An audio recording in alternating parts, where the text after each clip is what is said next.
No, this isn't a joke or an No, exaggeration. no, no, no, no. We believe you. It's super obvious. Like anybody, only people that haven't been paying attention will think this is a joke or an exaggeration. No, if you've been paying attention, this is so obvious.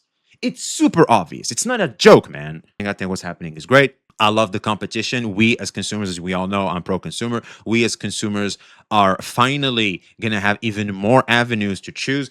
Think about this. When you go into a store, do you want more stuff in the shelf or you just want one or two things in the shelf? Ever since the release of Genshin Impact and the success it had on the video game market, that has been a strong signal to investors to turn their eye to gacha games. Now, investors have been investing within video games because they have seen how popular they can be and how profitable they can be. They turned more so to gacha games because of Genshin Impact and the success it has, but also the fact of the matter is, which is what PlayStation is trying to do now, which is to try to make games live service. Live service games keep generating revenue even though the end of the product has been done. I mean, the sale has been done. You have gotten the product, we have gotten the money. Goodbye. End of transaction. Well, live service games expand on the already existing product where it can start generating passive income through predatory practices that the game may have, through microtransactions where we can generate even more revenue off a product we've already sold. It's just really, if you're the company and you're selling a product, that's just something you will strive to want to have in your products, and especially when you see them that they do actually work for some. So of course, to generate even more profit for companies, they will try to approach video games with a live service model in mind, that they can profit you more off the product they're already making anyway. That's just a strategy in which they want the players to approach the video game, and the video game of course is going to have predatory practices to entice players to want to participate within their live service model, and let's just say absorb more out of you because of, let's just say, maybe you happen to enjoy the game a lot and you want to expand even more on it. Now, I feel like it's fine, like live service as a model is fine as long as the experience you receive is worth the bucks you're putting in. But for the most part, what we've seen recently is it hasn't really been the case. Gacha games, we do appreciate the gacha games and the free-to-play model, but the reality is their live service enticing on why you should log in every single day is pretty weak. It can easily feel like a chore if you're not disciplined enough and you know how to approach them mentally speaking. They can quickly feel like a chore. There's not much enjoyment to be had off a video game. I mean, it's a game, it's supposed to be enjoyable, but a lot of the times post game, like whilst the story and stuff like that, exploring the world while it's still fresh, can definitely be enjoyable. Truth of the matter is, for a lot of the gacha games, just post-game content and while you're logging every single day isn't as enjoyable. Let's call it for what it is. Now, the reason why I mentioned Genshin Impact at the start is because Genshin Impact has set itself to be the biggest, the giant, the game changer within the gacha space, and that happened to be a open world game. And therefore, because it was an open world game, it costs more to make, of course, but also, as we see here through the graphs, it made the most money. Therefore, we want to emulate the best thing, right? If we're going to invest, we're going to want to invest in the best format, the best module that has obviously generated the most amount of money. And therefore, this is why we have this new strong surge of new AAA open world games coming into the gacha space. It's all because of Genshin Impact. We have to give credit where credit is due. Now, because of this, we have seen a sentiment rise since Wuthering Waves, which was, I am tired of open world games, right? And that has since been accentuated even more with the release of something like NTE, and even now, and with the upcoming Silver Palace, players are really going, oh, you know what, man? Oh my God, like, because they all feel somewhat the same because they're copying Genshin Impact. Especially when you take into consideration the fact once again the daily login will be the same as Genshin Impact, where it's just somewhat of an empty thing. You know what I mean? But it's understandable because considering how fast they update these games, they don't have enough time to create an even bigger expansion that fast. But they have to keep feeding the piggies. Let's call us the piggies. All right, we'll take the L on this one because let's face it, we are enjoying slop in a way. So us, the piggies, need to be fed. They need to keep doing things to keep the hype alive, or else people are just going to move on to the next best thing, and they don't want to have that due to the live service model, and they want to keep absorbing as much out of you. So what are they going to do? They're going to have to slop it up. They're going to have to do that. And so because of that, what we're starting to see is obviously a lack of let's just say enjoyment in the live service model of logging in every single day. Whilst it can be pretty fun to log in every single patch, the fact is, if you want to collect the 2D anime baddies, which are being advertised the moment you log in into the game, yeah, you're gonna have to want to spend. And since a lot of players don't want to spend, since these games want you to come in with a free-to-play mindset, like you come in, oh, this game seems free, okay, I guess I'll play it. It can be very challenging to let's just say want to spend for the majority of the player base. Therefore, there's a workaround, which is the premium currency you get for free in the game, but those are very scarce, and therein starts the dynamics of free-to-play versus the gacha. But anyway, the reason why we're talking about this, of course, is obviously going to be Silver Palace, but we also have Genazad pulling up. I don't think we've ever seen a Genazad video together. This is going to be a first for us. Is open world gacha fatigue real? Is it too much? I don't know what game the two in the back are. I know obviously Genshin Impact, and this is obviously supposed to be Silver Palace. And like I said before, Silver Palace is the one that has definitely triggered this conversation to be really in the forefront. So without further ado, let's see what a veteran in the gacha space, probably the gacha gamer, Genazad, has to say, because bro knows a lot about gacha. So let's talk about it. If you enjoy this type of content, make sure to like, comment, subscribe, and turn on the notification bell to not miss any updates. I guess I better go subscribe to VXV Gacha. There are currently 6 gacha games released that are 3D open world, with another 10 on the way. So wait, 6? Who? Okay, so we have Genshin Impact and Wuthering Waves, duh. NTE, sure. I wouldn't consider Arcanite's Enfield open world. Am I crazy for that? I don't know. It doesn't strike me like it, because they want you to focus more on the, you know what I'm saying? The factories. And I mean, the zip lining and stuff is a pretty good idea, but I don't know. I feel like the world is a little too small. But that was just my experience. I could be wrong. Tower of Fantasy, rest in peace, has been definitely a good attempt at an open world gacha. I mean, we can criticize it all we want, but the fact is, the gadgets they gave and the way you can explore was pretty decent nonetheless. And this is supposed to be the 7 Deadly Sins. I'm hearing it didn't do the best in terms of hitting the ground running, but it seems to be an open world game as well. I wasn't aware of that. Gacha games released that are 3D open world, with another 10 on the way. That's a total 10? Who? Okay, I know Silver Palace. I think we're gonna have Azure Premilia, duh. I don't know what this is supposed to be. Okay, so that's just 2. What are the rest? Honkai Anima, I'm assuming. I don't know what the rest of these are supposed to be. Okay, there's this other thing that's like supposed to be like NTE. Ananta isn't a gacha, so I guess that's a bit of a no-no for, you know, the gacha conversation. But the fact is, it is an anime open world game. I think that it deserves our time. I don't know the rest, man. I think I've been sleeping under a rock. I know one that's like, it's like Chinese. I can't pronounce the name. I can't think of it on top of my head, but I did react to it, and it seems to be a very promising open world game. It's like the NTE 2.0. It's like a edgy NTE and stuff. It's pretty cool. It looks pretty good. That's a total of 16 3D open world gacha games. When will the madness end? You know what that means? Even more 3D anime baddies. Genshin Impact, Wuthering Waves, Tower of Fantasy, Arcanite's Enfield, 7 Deadly Sins Origin, Neverness to Everness, Azure Premilia, Rewinding Cadence, Honkai Nexus Anima, Unending Dawn, Silver Palace, Wang Yue, Barca Pure, Project 2/3. There it is, Wang Yue. That's the one I was thinking about. What are these games? I've never seen them. Dragon Sword Awakening, and I'll add in Ananta as a special exception, since people won't stop talking about it in regards to 3D open world gacha games. Of course. I probably even missed some, and who knows how many others haven't even been announced yet. This is just the tip of the iceberg, since there's so many. Blame Genshin Impact. This is all happening because of Genshin Impact. Shouldn't have made it so motherfucking good. Yeah, Genshin Impact made a lot of money. Of course, this is gonna start to happen.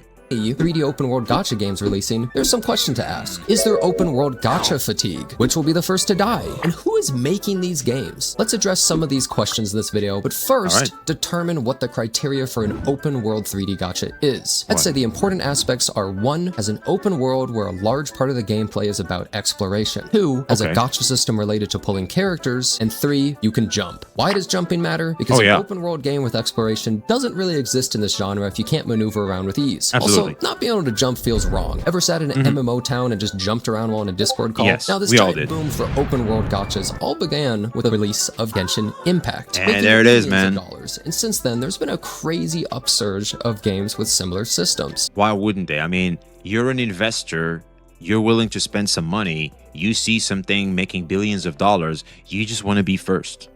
See, it's like the reason why Wuthering Waves is as popular as it is, and also is making the most amount of money out of all of these, it was not only first, but it delivered a very strong quality where it penalized all the other gachas for trying to slop it up.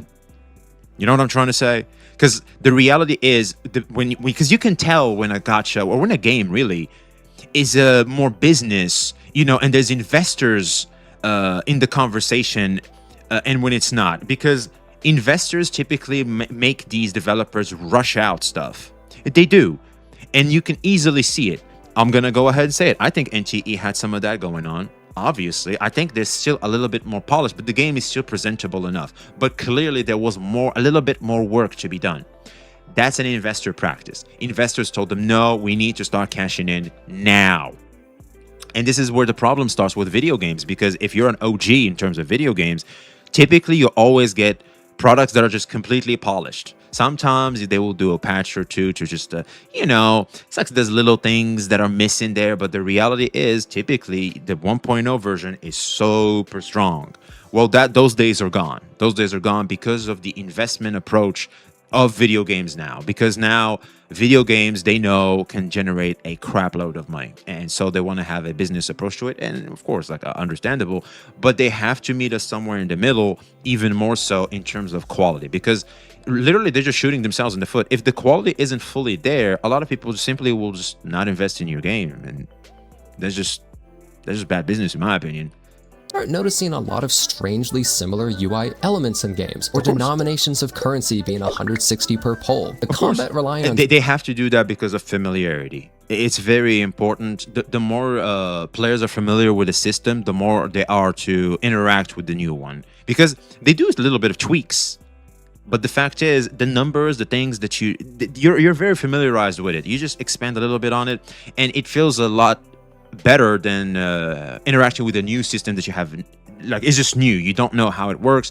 And for example, the Arcanized Enfield one, there's a shock factor. A lot of players simply do not understand exactly how it works, and that will piss a lot of people off, and it will off-put a lot of people, especially when they can't get the results they want off that system. That is very frustrating. I'm not saying I'm defending the Arcanized Enfield or anything. I'm just explaining the psychology behind how players go about requiring familiarity /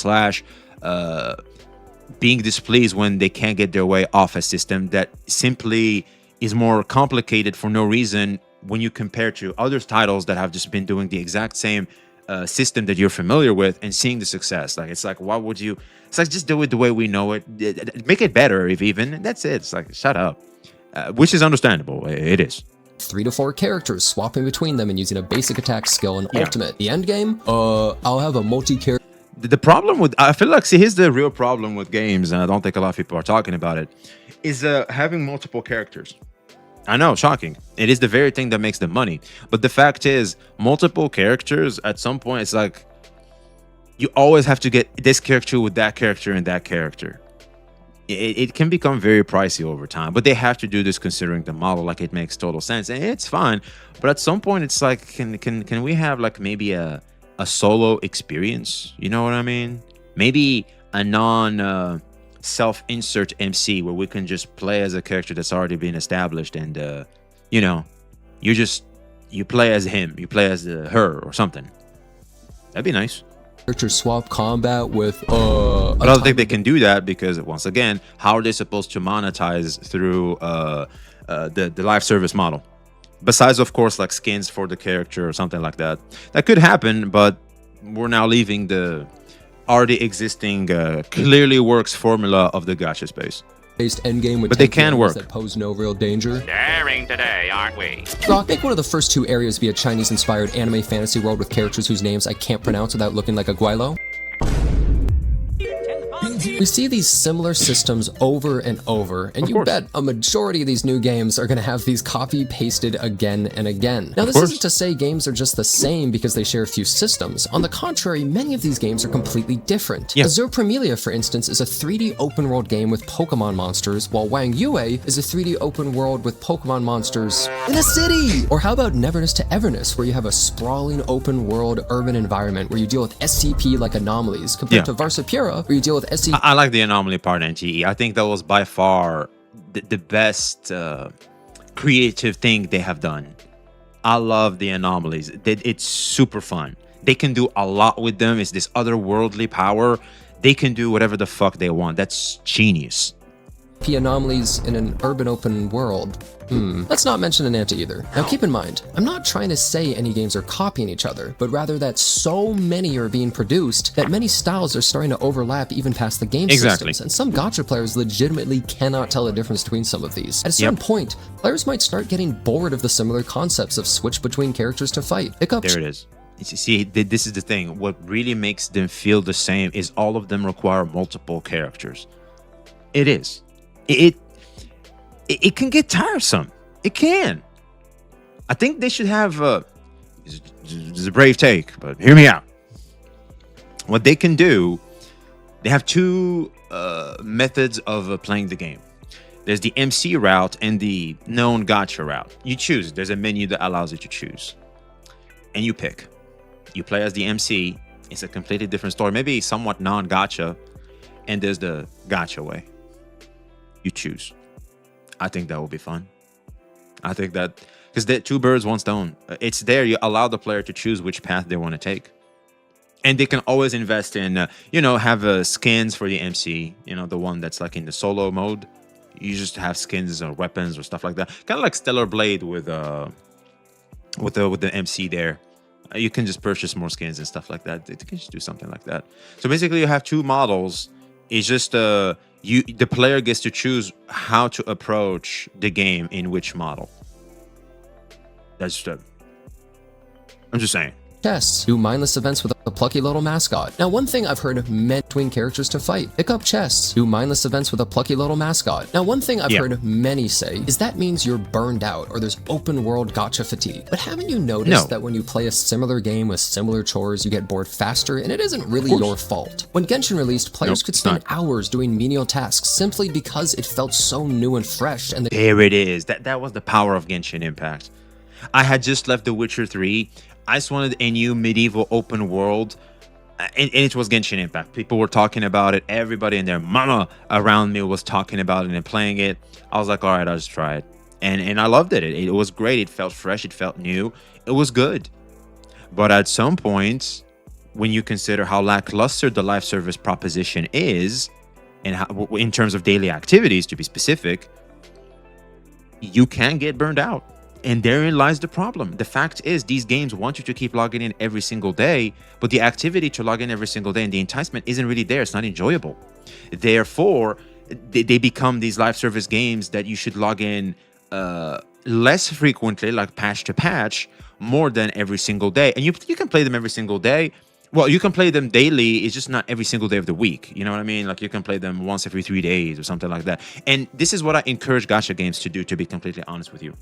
One of my favorite gacha models is Yu-Gi-Oh! Master Duel. What Yu-Gi-Oh! Master Duel does is you can pile up daily activities. You can pile those up. We already have something similar in terms of the stamina. They should expand on that in terms of daily activities. They should. In terms of getting the premium currency, to be specific. This is what I'm trying to say. If I don't log in I have like up to 3 days to gather everything. You can log in every single day for the stamina. Because the stamina overflow is weaker. And I think stamina is something players are less open to kind of give up on, more so than the premium currency, because that's what you need to get the characters, and the characters are what makes the game feel fresh again. So, you know what I mean? It's very important for players to get, so that way they can fully enjoy the next patch without having to spend too much. Because you still got to spend if you want to get both characters. But I think if you're trying to get just one character, that's just more than enough to get yourself at least one of the two that's being suggested and have that fresh experience within the game. And you keep repeating, right? And if they're enticed, they'll spend if they want to get the second, and so it goes. you give the players more avenues to keep enjoying your game, especially free-to-play is the very thing you're trying to advertise towards because it's a free-to-play game, and they go from there. But I think the fact of the matter is these games are starting to suffer from the lack of flexibility they offer in approaching the daily grind in obtaining the premium currency. They are. And the reason why obviously they're doing this is because to inflate their numbers for investors, like, oh, look how many people log in every single day. This game is cooking. And also, more importantly, to create the value that this currency is very, very important.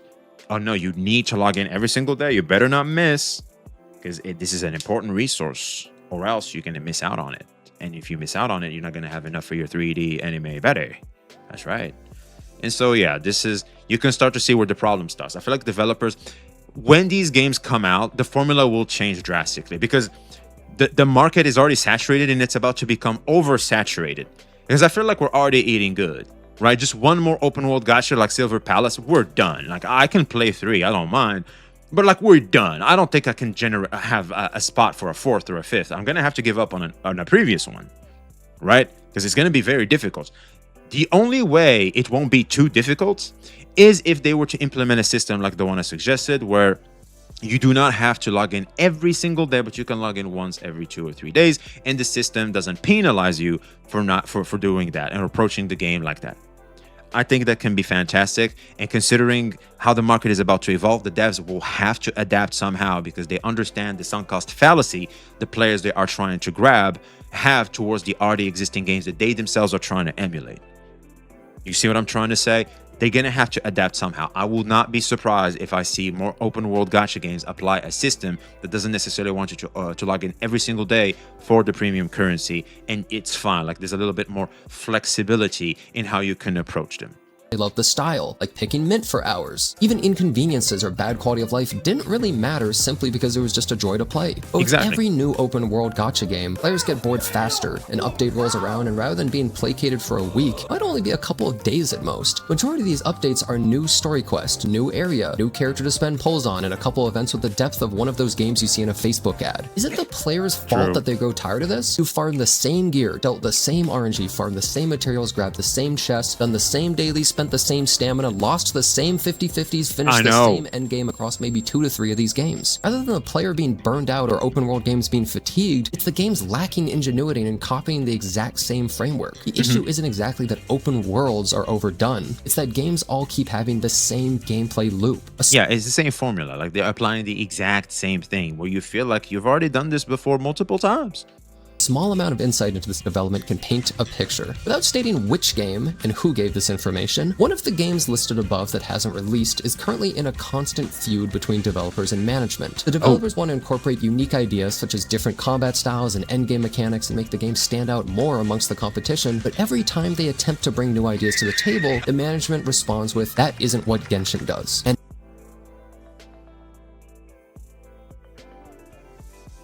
Right off the bat, I called it, didn't I? I called it, didn't I? I told you. I told you. It's super obvious. It's super fucking obvious. There it is. He even confirmed it. Devs will want to do something. Investors are going to go, we want you to do exactly. The reason why we're here is because we've seen what that thing does. We just want to do the same. It has been proven. It's proven that it made billions of dollars. Just do what they do. We don't want to try. We don't want to, go above and beyond. We need our money back. And then we need to start making revenue. Do what obviously seems to work. Super obvious. And I've told you, man, like, you can tell when the investors are having a huge impact on a video game. Like, it's so easy to see. No, this isn't a joke or an exaggeration. No. We believe you. It's super obvious. Like, only people that haven't been paying attention will think this is a joke or an exaggeration. No, if you've been paying attention, this is so fucking obvious. It's super obvious. It's not a joke, man. The very thing that inspired the game in the first place is chaining it to the ground. Ideas are quashed due to there not already being a precedent in the current market. Because it's a business approach. Duh. Too much of a business approach. It's like NTE is doing. We're capitalizing on the popularity of existing models that we've already seen. This will work. it will not beat them, obviously. We're going to try, and they're trying. I can see that now.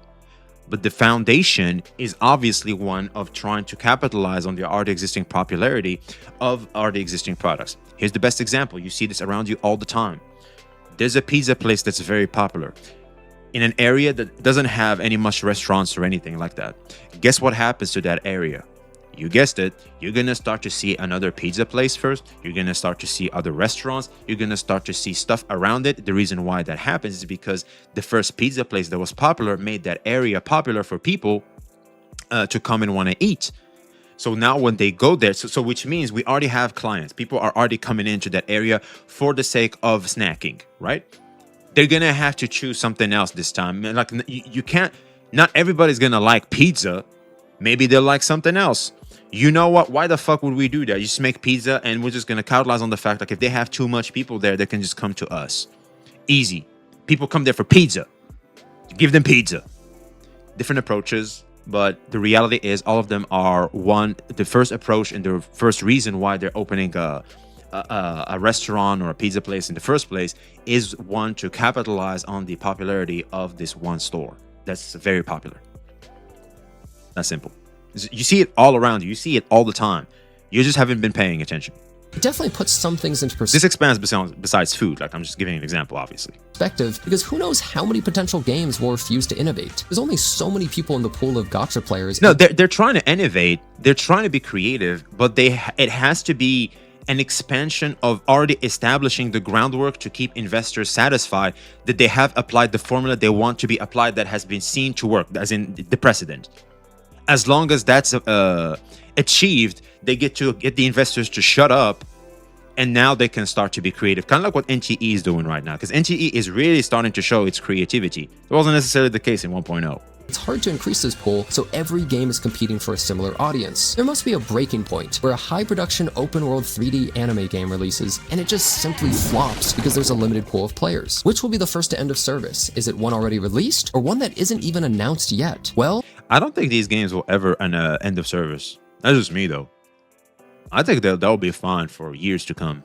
the answer is simple. It's already dead. What? Yeah, the first open world 3D gacha died, and probably barely anyone even knows. Tower It's a Fantasy? game called Memento White Shadow. The game was essentially a Genshin-style open world mixed with a Honkai Star Rail Oh, I remember this.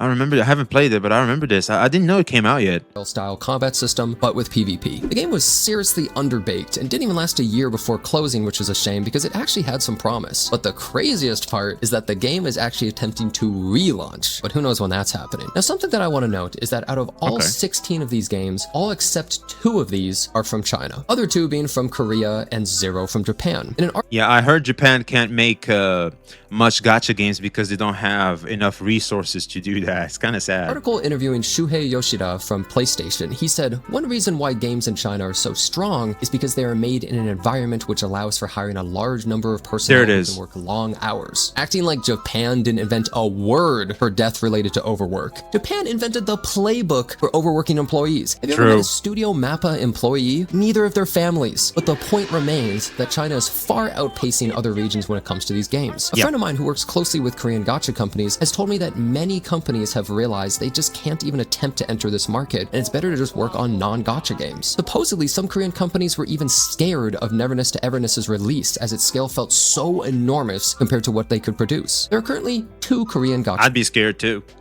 I'd be scared too. games, 7 Deadly Sins Origin and Dragon Sword Awakening. 7 Deadly Sins hasn't really made too many waves overall and had a Sadly. fairly modest launch compared to most currently out, mostly carried by its IP, 7 Deadly Sins. Exactly. As for Dragon Sword Awakening, it's that? supposed to be a spiritual successor to Dragon Nest, however they worked with a publisher named Webzen. Webzen has a bad reputation, but did something that no one expected. It completely screwed over the developers of the game by withholding $2.2 million they owed to them, to eventually lead to a hostile takeover. In retaliation, the developers decided to give infinite free currency to players because they couldn't make money anyways, and they also reached out to Korean YouTubers to cover the subject and put Webzen on blast. Based. Well, now the game is releasing globally without gacha. Yeah, Nice. the game's actually a normally priced $30 game now when it releases. Since they now have to self-publish and all the drama occurred, it's become a normal game. So now there's only really a single 3D open world gacha game from outside of China. It is a bit comical that the country to literally invent gacha Anime. has fallen behind China. Yeah, gacha and anime. And goddamn. In terms of quality and scale of the medium. Hell, China is even starting to ramp up their own anime industry, and who knows where that'll be in a few years. I have noticed a lot more animes coming from China. China they're taking over Japan culture, man.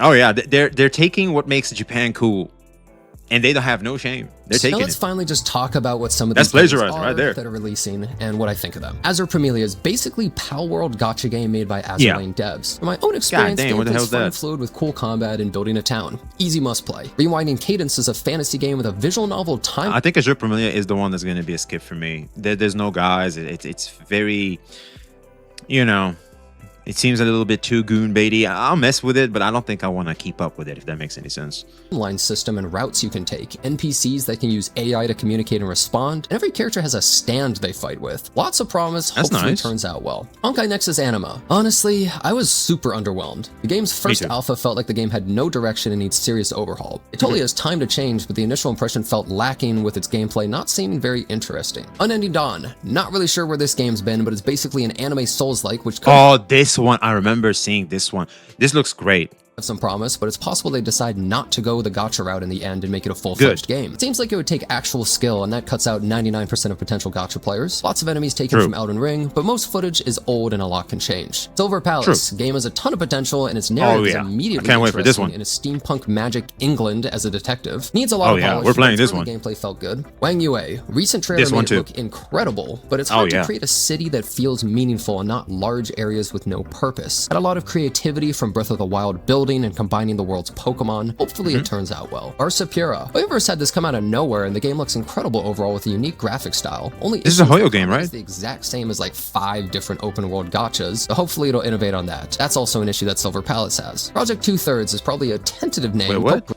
hopefully it turns out well. Arsapura. Hoyoverse had this come out of This is a nowhere, Hoyo game, and the right? game looks incredible overall with a unique graphic style. Only issue is the combat is the exact same as like 5 different open world gachas, so hopefully it'll innovate on that. That's also an issue that Silver Palace has. Project Yeah, if we go back to the business practice, like, oh, just do it like Genshin Impact. Like, just do the combat that has already been seen to work for others. Yeah, that's it. Don't do anything crazy. 2/3 is probably a tentative name, but the game seemed interesting in a city of clouds and being able to manipulate gravity to navigate around. Oh, I remember this one. Infinite. Looks Guess what? okay. You probably swap between characters to fight. Dragon course. Sword Awakening. Technically, it's changing from being a gacha, but launched in Korea initially as one. Actually has some unique combo-based combat and feels nice to play with no stamina system, and multiplayer dungeons is awesome. Anamta. Okay. I know it isn't a gacha, but everyone treats it as being similar. I tried it at Tokyo Game Show, and while being impressive, I was unsure the direction the game wanted other than anime GTA, but it was really high quality. It That is. about wraps up my thoughts on these upcoming 3D open world games, and also on the topic of open world gacha fatigue. Hope you enjoyed this video. Thanks so much did. for watching. Subscribe to the channel for more. I hope to see you next time. Hey, we appreciate you, man. We appreciate you. Goddamn, that was so good. Here's the thing. I think the best approach is going to be you have to pick your targets, what you actually enjoy. For example, Azure Premilia doesn't seem like the game for me in terms of wanting to play it every single day.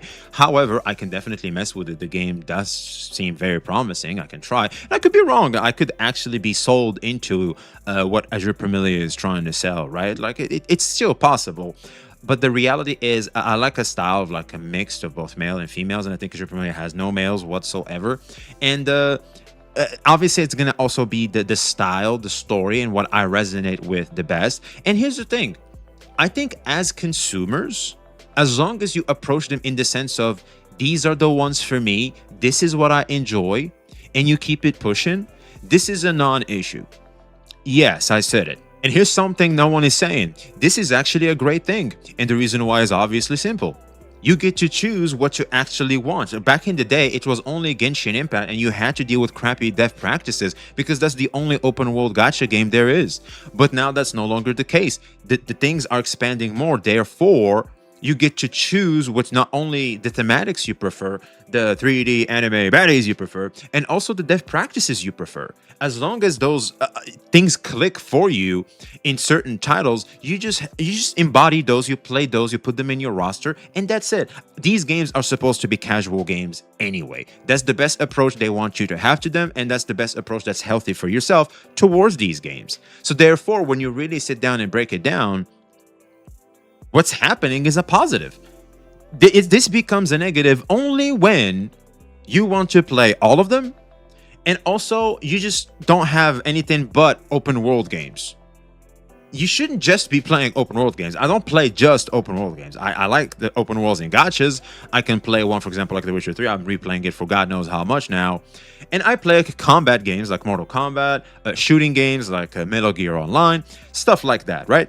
I have a little bit of a mix. And as long as you mix it up, you're fine. Because here's the thing. Why would I want to eat pizza only during the day? I'd like some fries with it. I'd like some fruit. I'd like some, you know what I'm saying? Some ice cream maybe. And you mix it up and it makes, the food feel very fresh every single day. And it's a beautiful thing, man. It's a beautiful thing. And I think that's the best approach to have towards what's happening right now. And I think what's happening right now is a positive as long as you're just disciplined enough and you're aware enough to see that it's a positive. And I hope I shed some light on how you can be as positive as possible towards what's actually happening. I think what's happening is great.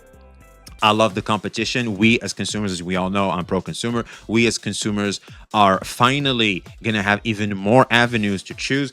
Think about this. When you go into a store, do you want more stuff in the shelf or you just want one or two things in the shelf?